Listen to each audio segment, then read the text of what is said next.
רגלית מרכזית. בואו נלמד איך מעלים אופנוע על רגלית מרכזית. שלב ראשון, ניישר את האופנוע ונסגור את רגלית הצד. נוריד את הרגלית המרכזית ונניח אותה על שני הקרניים.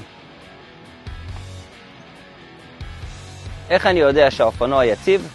הנחתי את האופנוע על הרגלית המרכזית על שני הקרניים, ואני יכול לראות שאם האופנוע יציב, ועל שני הקרניים הידיים שלי יכולות להיות באוויר. בשלב השלישי, נסובב את הגוף לכיוון האופנוע, בצמוד לאופנוע. בשלב הרביעי, נלחץ עם הרגל על הרגלית, כלפי מטה.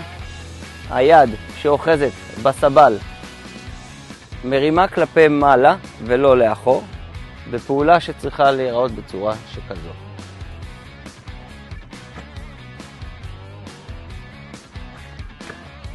אני גבי מהמרכז לרכיבה נכונה. אם הטיפ הזה עזר לכם, תרשמו לנו בתגובות.